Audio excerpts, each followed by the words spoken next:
aujourd'hui, j'ai le plaisir d'accueillir Karine Arsène. Tu es pour moi une animatrice flamboyante et rayonnante du MAC qui fait du bien sur C8. Et d'ailleurs, c'est un magazine qu'il faut absolument regarder tous les dimanches matins à 9h20 religieusement. Pourquoi? Parce que c'est une émission qui parle de développement personnel, mais aussi de spiritualité. Et ces sujets me touchent énormément, raison pour laquelle je voulais te voir, Karine, aujourd'hui. Et bien sûr, le sujet qui nous unit aujourd'hui, c'est ton nouveau livre, Se forger un cœur de diamant. Je le montre pour qu'on le voit bien à la caméra. Et c'est vrai que c'est un livre incroyable, lumineux, avec des messages d'un Merci. positif. Bon, ce livre te reflète en quelque sorte aussi. Merci, Rien Barbara. d'étonnant parce qu'il y a une partie d'autobiographie. Je me suis mis à l'aise parce que comme là je viens de terminer un tournage, tu m'as dit que je pouvais me mettre en tailleur. Très bien, au contraire. Tu vois, on est dans l'authenticité. Voilà. C'est très bien. Alors la première chose que j'ai envie de te dire, c'est se forger un cœur de diamant. Le diamant, ça se forge ou ça se taille? Alors en fait, c'était surtout. Alors c'est plutôt doux la façon dont moi je l'interprète. Oui. Voilà. C'est que. Qu'est-ce que c'est un diamant? C'est d'abord un minerai qui provient du charbon et qui a besoin d'être mis sous haute chaleur, sous haute pression finalement pour commencer à étinceler et puisse rayonner par ses faisceaux. Donc il y a vraiment pour moi, et ça je fais un peu le parallèle avec les personnes, on peut aussi se forger ce cœur, étinceler et comment finalement c'est toujours en se frottant souvent aux difficultés qu'on commence à se forger ce cœur de diamant pour soi et pour les autres. J'aime bien aussi, tu vois, le fait que voilà, c'est pas que pour soi, c'est pas pour rayonner, mais c'est pour inspirer. Pour elle, ça t'en parle beaucoup. C'est peut-être le seul devoir qu'on aurait sur cette terre, c'est de devenir heureux. Parce que c'est le seul moyen d'être cohérent et de parler naturellement de choses qui nous inspirent et qui peuvent toucher véritablement le cœur de l'autre. Tu mets d'ailleurs dans ton bouquin quelque chose comme une de tes missions de vie, je me la suis notée, c'était justement d'inspirer. Tu avais dit quelque chose comme, j'essaie de retrouver dans mes notes, mais j'ai écrit beaucoup de choses, que toi, ta mission, c'est d'encourager. Mais je pense que on est à l'ère des encouragements, on n'est plus à l'ère de la division. Et je pense que c'est important de revitaliser le cœur des êtres humains. Parce que, bien sûr que je protège le vivant dans son ensemble, mais je pense que les êtres humains ont une conscience. Et qu'on peut faire bouger les choses et protéger le vivant dans son ensemble. Bien sûr que les animaux, etc., ont cette magnificence dont je parle, ce cœur de diamant aussi. Il est partout en fait finalement. Dans tout ce qui est vivant. Dans tout le vivant. Tout ce qui est vivant. Mais nous, on peut vraiment agir sur la matière. Les animaux, ils ne peuvent pas. C'est nous qui avons aussi créé la guerre, les dysfonctionnements écologiques, créé les épidémies. C'est ça. Donc c'est à nous de rétablir. Exactement. D'accord. Alors est-ce que toute cette inspiration que tu as eue, j'ai découvert dans le livre que tu étais bouddhiste. Est-ce que c'est un peu ça? C'est ta religion, si on peut. Le bouddhisme n'est pas vraiment une religion, c'est plus une philosophie de vie, mais est-ce que c'est cette philosophie de vie qui t'a donné justement l'élan pour te sortir de certaines difficultés dont tu parles dans le bouquin Ta vie n'était pas un long fleuve tranquille. Non, voilà. C'est vrai. Alors déjà, chacun pose un mot sur le bouddhisme, sur religion, sur philosophie. Pour moi, c'est les deux, puisque religion, en latin, c'est religare, donc c'est se relier les gens, les uns avec les autres, à travers une foi commune. Mais finalement, tout peut devenir une religion. La peinture peut devenir une religion. Je sais pas, moi, la danse aussi peut devenir une religion. Ce qui est important surtout, c'est que j'ai voulu bien sûr que c'est mon éducation spirituelle, le bouddhisme, mais c'est pas du tout du prosélytisme. D'ailleurs, je remets les lettres de noblesse à toutes les religions. Oui, tu parles aussi de Jésus et de la chrétienté, tu abordes voilà, je dis même que si Mohamed, Moïse, Jésus, Bouddha s'étaient rencontrés au même moment, ils auraient été tous d'accord sur le fond de la religion. C'est l'amour. S'ils étaient autour d'une table de l'ONU aujourd'hui et se dire voilà, comment créer la paix aujourd'hui? Parce qu'on oublie en fait ce terme-là. Ouais. Mais quand on a un but noble, je pense que même si on tombe, on se relève toujours. Parce que ça dépasse finalement nos désirs personnels.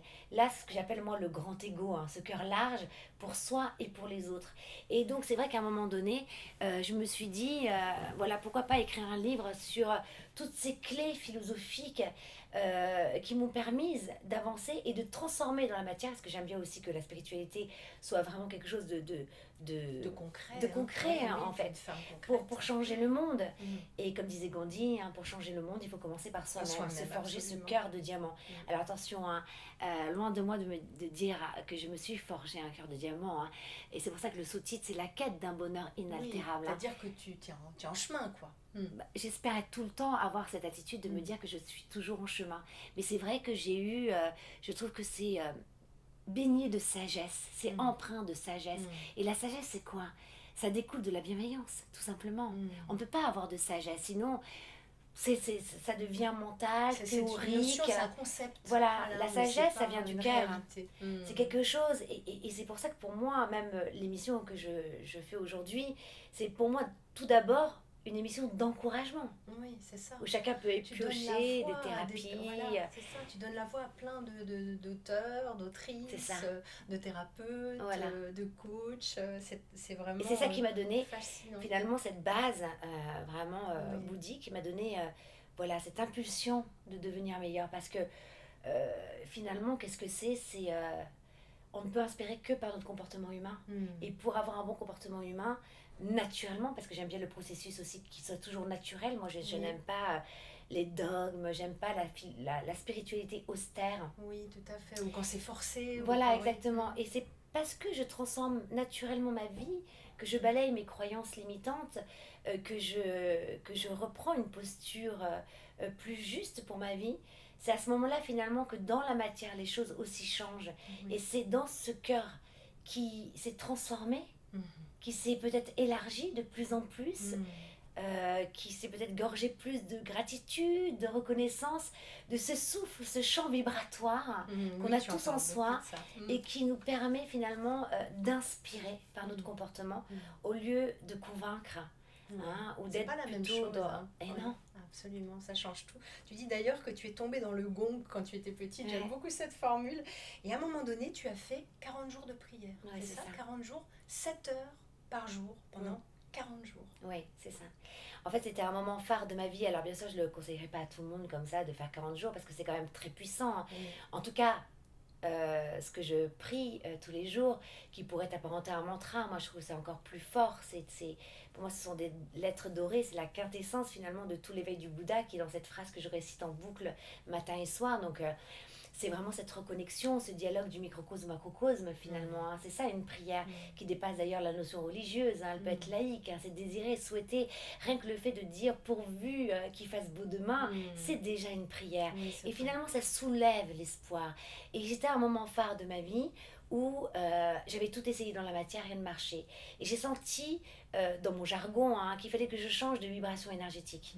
Que je monte ma vibration finalement, tel un soleil qu'on a aussi en soi.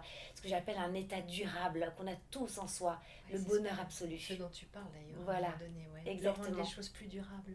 Voilà, et ça c'est un état. Et pour que cet état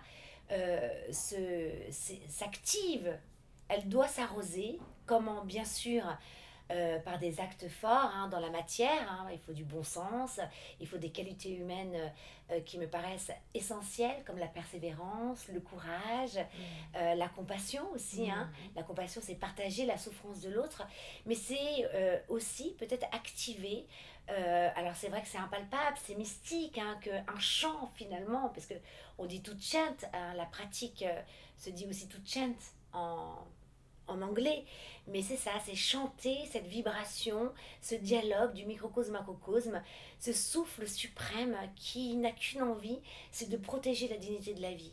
Et c'est là où ma vie s'est transformée véritablement en mission et que j'ai compris que finalement, qu'est-ce que c'était, et pour nous tous, je pense, c'est de transformer son cœur pour pouvoir encourager. Et c'est arrivé au terme de ces 40 jours. Tu disais, je crois, dans une interview que j'avais suivie, que c'est pas arrivé au 37e ni au 38e, mais qu'il a vraiment fallu ces 40 jours C'était mystique, oui. pour qu'il y ait un... Alors, déclic. c'est vrai qu'il y a beaucoup de choses mystiques et beaucoup de synchronicité, hein. J'explique vraiment étape par étape Tout à fait. comment j'en suis arrivée à ce résultat visible, hein, dans la matière, parce que je suis persuadée que c'est d'un bienfait invisible que qu'on provoque un bienfait visible. Et qu'est-ce que c'est ce bienfait visible? C'est cet endroit dont je parle, ce bonheur absolu, hein, cet état durable qu'on a en soi, qui est gorgé de lumière, de gratitude, de sagesse, de compassion, et qui fait que naturellement, il y a un moment donné où en fait, c'est ce que certains appellent peut-être le lâcher prise, ou d'autres vont dire que c'est se détacher des désirs terrestres. C'est le message Voilà. de Bouddha, hein, très Voilà. particulièrement. Voilà, tout en... ça ne veut pas dire on rejette les désirs. Hein. Oui. Les désirs, ça peut être aussi... les désirs terrestres sont des moteurs qui nous donnent envie aussi absolument. de se réaliser. Parce que plus fort que toutes les théories du monde, c'est les preuves factuelles. Et les personnes aujourd'hui nous observent et ont besoin de dire, ok, c'est gentil, mais si t'es une galérienne, t'es bouddhiste, c'est magnifique tout ce que tu dis, mais que tu meurs de faim, que tu n'arrives même pas à avoir ce socle solide de sécurité dans ta vie, comment veux-tu encourager finalement, tu vois? Et donc le 40e jour, alors que à ce moment-là justement j'avais plein de problèmes, je mangeais pas à ma faim, j'étais endettée jusqu'au cou, je devais des mois de loyer en retard, etc. Et à ce moment-là, j'ai senti cette joie qui pourrait s'apparenter un peu à une expérience de mort imminente, en tout cas quand j'entends ces expériences, cette joie en fait où on a un amour pour le grand tout, en fait, pour le vivant. C'est là où j'ai commencé à vraiment m'intéresser aussi à la cause animale, à la souffrance éventuelle ou pas, enfin. oui, simplement, j'avais vraiment ce souffle, cette envie, cette impulsion de vouloir et aussi de voir la beauté dans chaque chose. C'est-à-dire que le regard que je posais sur la vie, sur les êtres humains, sur les animaux, avait complètement changé le 40e jour. J'avais gonflé, je crois vraiment, ce cœur, beaucoup de lumière. Et donc de ce bienfait invisible, eh bien, ce 40e jour, j'ai eu des bienfaits visibles. Où là, en fait, c'est Canal+, hein, le président général de Canal+, qui m'a appelé. Et j'ai eu rendez-vous 1 rue Les Enfants du Paradis, le soir à 18h. Ça ne s'invente pas, hein. Ça ne s'invente pas. Je raconte étape par étape comment j'ai changé mon cœur, parce que c'est important. Hein. C'est pas quelque chose de magique qui vient, qui nous traverse. Ça demande vraiment de développer des qualités humaines, d'élargir son cœur. La prière a été un accélérateur pour moi de bodéité, hein, dans mon jargon. J'ai vécu accélérateur de bodéité. Voilà, un accélérateur d'illumination en fait. Une illumination, il faut un peu... Alors bien sûr que c'est un moment de grâce, mais c'est pas quelque chose qu'on acquiert un jour sans redescendre, où on est en lévitation. Et c'est pour ça d'ailleurs qu'on apparente souvent... Bouddha a un dieu, mais Bouddha c'est pas un dieu, c'est un être humain qui s'est éveillé à la grandeur de sa vie, et parce qu'il la voit en lui, il est capable de la voir chez l'autre. D'ailleurs, ceux qui ne voient pas, qui critiquent tout le temps les gens, etc., qui se plaignent, qui voient plutôt le verre à moitié vide au lieu de voir à moitié plein, c'est des personnes qui ne voient pas la magnificence en eux. Quand on le réveille en soi, tout devient beauté. C'est ça, avoir un bon karma. C'est ça, tout à fait. Et la joie, ça, c'est une super transition que tu m'offres. Tu en parles beaucoup dans donc, ton livre. Je reviens sur ton livre, il est divisé en 7 chapitres. Et le premier m'a accroché au niveau du titre parce que c'est le désir ardent de devenir heureux. C'est pas rien. Et dedans, tu parles de la joie et tu cites Platon sur « Je n'autoriserai plus personne à me voler ma joie ». J'adore cette phrase. Et oui, et tout à fait. Et on le sent. Et ça m'a fait en écho à Frédéric Lenoir. J'avais blogué La puissance de la joie. Et j'ai vu que Frédéric Lenoir a préfacé ton livre. Donc je me suis dit, les grands esprits se rencontrent, c'est logique. Merci la joie, beaucoup. c'est une place importante. En fait, pour moi, la spiritualité, c'est pas austère, c'est pas quelque chose de... Pour moi, en fait, elle s'incarne par la joie, en fait, c'est ça. Et d'ailleurs, l'émission est pleine de joie. C'est exactement, c'est la bonne humeur. C'est que, en fait, c'est le rire, c'est ces bons sentiments qui nous donnent envie de se connecter à soi et aux autres, en fait. Tout à fait. Et pour moi, quelqu'un qui est spirituel et qui en même temps fait la tête, j'y crois pas. C'est pas possible, en fait. Je pense que quelqu'un qui... Voilà. C'est-à-dire que, en fait, lorsqu'on est... pour moi, le bonheur, ça passe par la joie. Oui, tout à fait. Voilà, c'est ça. C'est la joie, c'est le vecteur du bonheur pour toi. Oui, ça se diffuse comme de la poussière d'or. C'est ça. Et à un moment donné, dans les différents chapitres, il y en a un dans lequel tu parles de transformer le poison en remède. Et tu parles beaucoup à ce moment-là, oui, de ta maladie, certes, mais aussi, et ce qui m'intéresse, de ta relation avec ta maman. Je ne sais pas si c'est ce chapitre ou le suivant, tu parles beaucoup de ta relation avec ta mère qui était un peu souffrante, un peu difficile. Et je vais citer cette phrase que tu dis, que je trouve très jolie. Il est dit que lorsqu'une mère établit un socle de bonheur solide dans sa vie, ses enfants en bénéficient. Qu'est-ce que tu pourrais nous dire du travail que tu as réalisé là-dessus, sur la relation? C'est très long aussi, parce que c'est vraiment étape par étape. Tout à Mais fait. on pourrait parler peut-être de la relation fusionnelle qu'on peut vivre. Moi, c'est tout un chapitre que j'aborde sur la transformation du karma familial. Oui. Parce qu'on a tous, finalement, c'est le noyau dur, la famille. Après, on se crée une autre famille d'âmes. Mais c'est comme si c'était plus... Quand on se frotte à un membre de notre famille, ça révèle des souffrances très... On est tellement proches. Très ancré. C'est très ancré, en fait. Parce que je pense qu'on arrive dans une famille aussi avec un karma en commun. Oui, c'est pas par hasard qu'on a... Ça veut pas dire qu'on a... C'est les mêmes tendances, mais sous une forme différente. On peut avoir un père, une mère très violents. Et nous, on arrive dans cette vie-ci. Et pourquoi on vit ça, en fait? Pourquoi on a une mère ou un père violent? Et peut-être qu'on est arrivé dans cette vie-ci aussi avec un manque de valeur envers sa propre vie. Donc, mais aussi, on pourrait dire qu'une personne qui est violente a aussi ce même karma, mais sous une autre forme. Donc ça fait un peu l'effet miroir. Et donc en fait, on partage quelque chose. Alors, pour les personnes, ça peut soulager de dire qu'on ne choisit pas notre famille, que ça pourrait être injuste, mais en fait, je pense qu'on arrive avec une vibration qui nous amène à arriver dans un noyau où on partage la même vibration. Et on va pouvoir expérimenter ce qu'on a besoin d'apprendre, quoi. Exactement. Et finalement, si on pose un regard différent sur au-delà de ce qu'on vit, qui est bien sûr parfois terrible, mais se dire, voilà, comment moi je peux m'en servir pour transformer ma vie? Est-ce que c'est pas un moyen de me reconnecter à moi et de sortir de ce schéma? Voilà. Oui, et là on avance vraiment. Et ça, c'est la transformation du karma qui en plus libère les 7 familles futures et les 7 générations futures, et les 7 générations passées. Et donc on peut se dire que tout s'arrête à soi. Et pour ça, ça demande de transformer. Alors bien sûr, je dis que c'est que quand la mère et même le père finalement a forgé ce socle de bonheur au fond de leur vie, ça rejaillit sur les enfants. Mais j'allais pas attendre ça. J'ai commencé par moi. Et finalement, ça a aussi libéré ma mère. Voilà, c'est ça. Il y a un effet un petit peu comme un caillou qu'on comme lance, des maillons qui seraient enchaînés. Ouais, tout à fait. Vous voyez, et s'il y en a un qui se libère, l'autre se libère. C'est tout à fait ça. Et bien Karine, pour conclure sur ce magnifique livre que je remontre, Se forger un cœur de diamant, paru aux éditions Guitry Daniel et très récemment, puisque c'était le 4 mai. Qu'est-ce que tu donnerais comme message, si tu avais un seul message à donner suite à ce livre que tu as écrit? Qu'est-ce que tu dirais? Souvent, on me pose la question, mais comment devenir heureux? Et en fait, j'ai pas de thérapie toute faite. Ben oui, c'est ça, t'as pas de baguette magique non plus. Et puis, parfois, mes propres aspirations, mais mon affinité avec un thérapeute ne va pas être le même avec quelqu'un d'autre. Donc, je préfère pas donner des clés toutes faites. En revanche, je pense que ce qui déclenche tout dans la vie, c'est ce désir ardent de devenir heureux. Je pourrais même dire brûlant. Cette flamme qu'on rallume au fond de sa vie, on a tellement envie de là, ça y est. Comme dans un des chapitres où je dis maintenant, c'est soit je meurs vraiment, ou soit je vis vraiment. Et là, finalement, j'ai tout déclenché en un instant.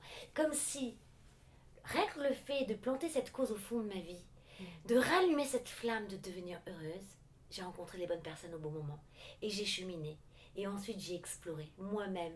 Parce que finalement, quand on se connecte à son âme, c'est les meilleurs cadeaux parce que c'est là où se loge l'intuition.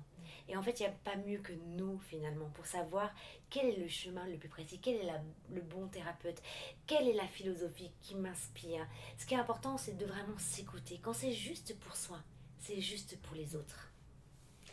Merci beaucoup, Karine. Merci à vous, à toi, Barbara. Surtout après ce marathon oui, c'est vrai, c'était génial.